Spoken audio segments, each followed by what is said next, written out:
ஊடகம் ஜனநாயக சமூகத்தில் இருக்க வேண்டிய ஓர் அத்தியாவசியமான பிரிவாகும். ஜனநாயகம், நியாயம், சிறந்த நிர்வாகம் மற்றும் சிவில் உரிமைகள் ஆகியவற்றின் இருப்பை பாதுகாக்க ஊடகம் வழங்கும் பங்களிப்பினை எவராலும் மறக்க முடியாது. தகவல் என்பது ஜனநாயகத்தின் ஆக்சிஜன் வாயுவாக கருதப்படுகின்றது. அரசாங்கத்தின் உண்மையான தகவல்களை வெளியிடுவதற்கு இடையூறுகள் விளைவிக்கப்படுமாயின் மக்களுக்கு எவ்வாறு உண்மையான தகவல்கள் சென்றடையும்? தகவல் அறியும் சுதந்திரம் இல்லாது போகின்றமையினால் ஜனநாயகம் என்ற வார்த்தைக்கான அர்த்தத்துக்கு கூட சேதம் ஏற்படும். அன்றாட வாழ்க்கையின் முக்கிய பல விடயங்கள் தொடர்பில் தீர்மானம் எடுக்கும் வகையில் பக்க சார்பின்றி சமூகத்துக்கு தகவல்களை வழங்கும் பொறுப்பு ஊடகவசமானது.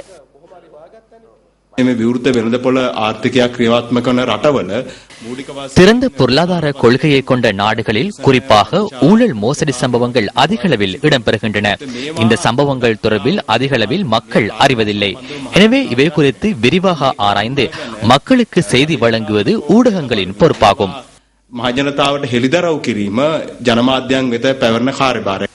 தகவல்களை அறிந்து கொள்ளும் உரிமை மற்றும் கருத்துக்களை தெரிவிக்கும் உரிமை என்பன ஊடக சுதந்திரங்களாக கருதப்படுகின்றன.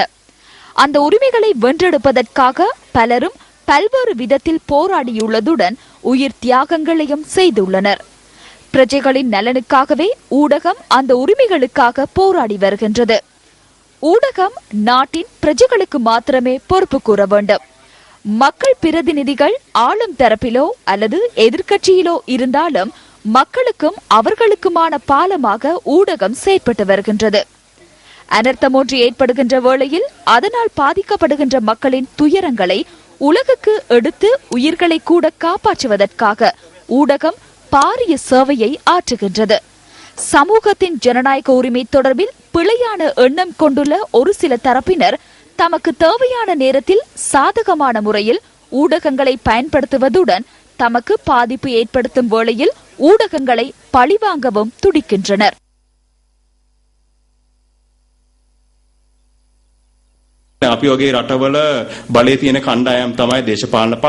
எம்மை போன்ற நாடுகளில் அதிகாரமுள்ள பிரிவுகளாக அரசாங்கம் மற்றும் அரசியல் குழுக்கள் இருக்கின்றன.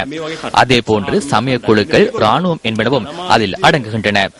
சில வேளை இவர்கள் தமது அதிகாரத்தை ஊடகங்களை நிர்வகிப்பதற்காக பயன்படுத்த முடியும்.